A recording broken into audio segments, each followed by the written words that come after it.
Hi, my name is BC Hoffman. Hi, I'm Lalita Lopansri. And today on Recipe Wars, we are doing biscuits and gravy. What's that?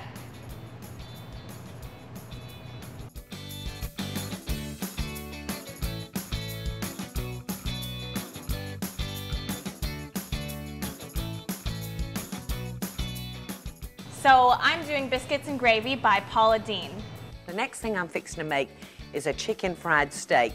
This is one of these dishes, whether you're in Millbrook, New York, or you're in Albany, Georgia, or Savannah, Georgia, you're gonna find a chicken fried steak on the menu. And I'm actually doing John Pickett's biscuits, and as far as the gravy, sausage gravy that I'm doing, it's actually Maltbuster 75. This is all recipes.com's recipes. So we're gonna both start off with making our biscuits from scratch, and mine actually calls for 2 cups of all-purpose flour, 1 tablespoon of salt, 1 teaspoon of sugar, a tablespoon of baking powder going in, and I've got my shortening. This is 1/3 cup shortening. And all you're gonna do, you're gonna throw those in, and then you're gonna be doing the same thing, but you're doing the... I'm not gonna use my hands, I'm gonna use some forks. I'm going hands in.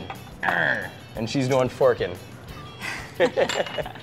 So my biscuits actually are very similar to BC's, except I'm using some yeast. So the first thing I'm gonna do is dissolve my yeast into my warm water, and I don't want to use water that's super hot because that's just going to kill my yeast.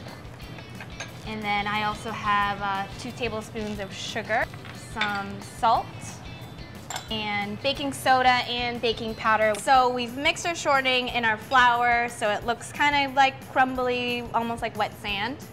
And then now I'm going to mix my yeast with my buttermilk. So I'm actually going to incorporate my milk. I've got 1 cup of whole milk. I wish it was butter, but it's not. It's whole milk, and I'm going to just put that in and basically incorporate that into my mix until it's actually not touching the sides of the bowl. Right, so mine, because I'm using buttermilk, it's going to have a little bit more of a tang to it because of the acid in there. So, so I'm just putting enough flour on my board so that it won't stick. And you could put like a piece of parchment paper down there if you want, if you don't want to clean up your board, but this works just fine. We get dirty here at Recipe Wars because this is a war. You're going down. Oh, you're going down. No, you're going down. I got 4 out of 5 stars of my recipe. I Oh don't know yeah, about you, well mine got a lot. So you can use a rolling pin to roll it out if you want, or you can use your hands to massage it a little bit. But the key is not to overwork your dough, because otherwise you're going to get a chewy biscuit instead of something that's fluffy and light. Yeah, you don't want to overwork your dough, and also when you're making these, make sure that if it's a hot kitchen, that your fat stays cold. You definitely want to keep your fat cold. So we're using a little biscuit cutter. We're going to have to share. I'm just going to dip it in the flour a little bit, punch it down until it hits the bottom, and give it a little twist so that I could pop it out. And you're going for about 1 inch thick, so I mean really, you don't need to do too much here. We did these really fast too. There's really nothing to it. Yeah, to make the dough, not hard. To make it proper, follow recipe. To make it right, don't work it too much. So we are now ready to make our gravy. Our biscuits are in the oven. We're gonna start on the gravy. We both have cast iron skillets because that's the way to do it. That's the way to do it. Boom. So I'm doing a sausage gravy. Sausage. And you're doing? My drippings are gonna come from this beef round steak.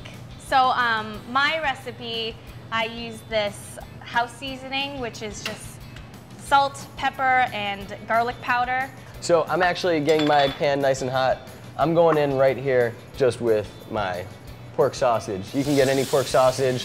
By all means, if you've got Good Butcher, go there. If you've got Whole Foods or Trader Joe's, use them. If you've got Jimmy Dean, whatever. It's all good. It's gonna be for sausage for your gravy. So, getting this hot. This is gonna be my fat right here as well. And let's get it cracking. So I put one side down. I'm gonna season the other half. And I'm just gonna quickly sear them. Not to cook all the way through because it's gonna cook a little bit in the gravy. So I just wanna give it a nice good sear on each side. Okay, so I've got my pork going. I'm actually gonna throw in right now.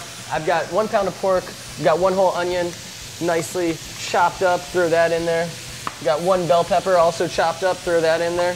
Smells really great. Oh, that's just me. Oh, you're funny. Yeah, looking. Hey. I've got 2 cloves of garlic chopped up nice and fine going in there. And then I've got a tablespoon of crushed red pepper flakes. And that's just gonna go in there, add a little heat, stir that up, get that nicely sauteed. And as soon as your onions are starting to actually get a little coloration to them, and your pork is, as allrecipes.com put it, crumbly, that's when you're ready to go. I don't like the term crumbly, but we're gonna go with it because that's what they said, and I can't think of anything better to say for it. So as I'm finishing searing mine, I just want to make sure that I'm still putting more fat into my pan so that I can get ready to make my gravy. So I finished searing all of my steaks, and I've got all the lovely drippings in there. And now I'm going to add my flour and essentially make a roux, which is fat mixed with flour. And that's going to thicken up my gravy. I just want to make sure that I'm scraping that cast iron, getting all that flavor. Yeah, so while you're scraping that, I actually am going to, I've got everything cooked. If you guys can see at home, this is nicely just falling apart. It's really nice. So I've got 4 tablespoons of butter I'm throwing in there. I've got my chicken bouillon cubes right here. I've got 2 of them thrown in. Now the recipe calls for salt and pepper. Now here's the thing, if you know anything about bouillon cubes, these things are already packed with salt. I don't think I'm gonna necessarily need more salt right now. Eventually, yes. But at the moment, I would wait until I'm actually tasting the gravy itself before I add more salt. However, I'm definitely accepting the more pepper. So I'm gonna do that right now. And then as soon as that's ready, I'm going to throw in my sage and my thyme. So I have my roux, it's nice and nutty. I'm gonna slowly whisk in my milk. I don't wanna put it all in at once because it's just gonna get lumpy. Lumpy. So I'm throwing in my sage and my thyme right now.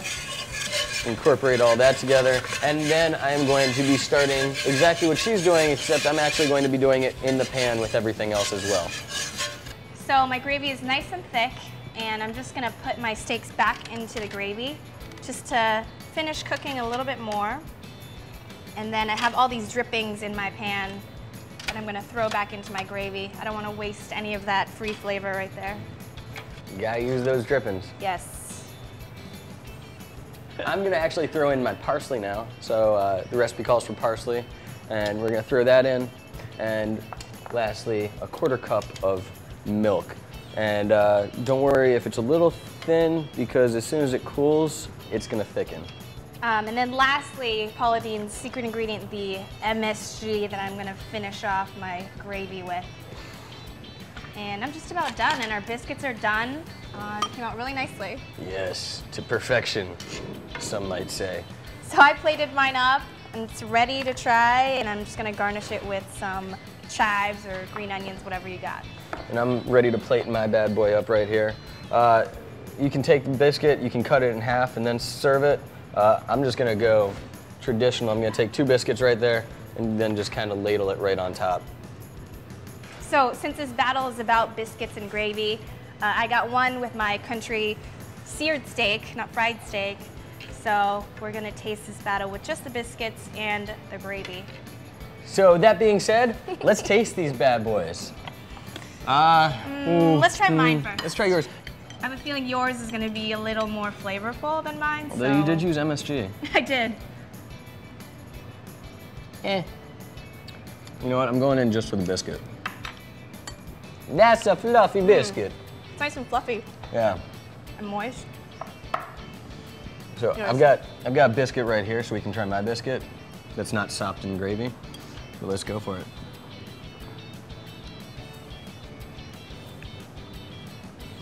Your gravy has way more depth to it. Oh, that's what I want. Is that when pork I get sausage? I want a sausage gravy when I'm doing biscuits and gravy, first of all, because pork is so much better. Goes without saying. And then on top of it, I mean, this just has spice from the crushed red pepper. It's got fresh herbs in there. It's got fresh herbs, which are amazing. This is Delicious. just super flavorful. If you at home could taste this, you can. Make it. make this gravy. Make her biscuit, make this gravy. That being said, I think it goes without saying, Maltbuster75 from allrecipes.com, your gravy, hands down, won this recipe right here. JP, your biscuits were great, but Paula Deen's were better. My buns win. Your buns are better, my gravy's better. Yeah. Paula Deen a close second with the gravy, but the buns, yeah. Buns were far superior on this one. Gravy's number one. My name is BC Hoffman. And I'm Lalita Lopansri. This has been Recipe Wars. Please subscribe to our channel, like us on Facebook, follow us on Twitter, and now subscribe to our email list. You guys keep watching, we'll keep cooking. Would you like some biscuits and gravy? Would you like some biscuits and gravy? How about some biscuits and gravy? Hi, would you like some biscuits and gravy?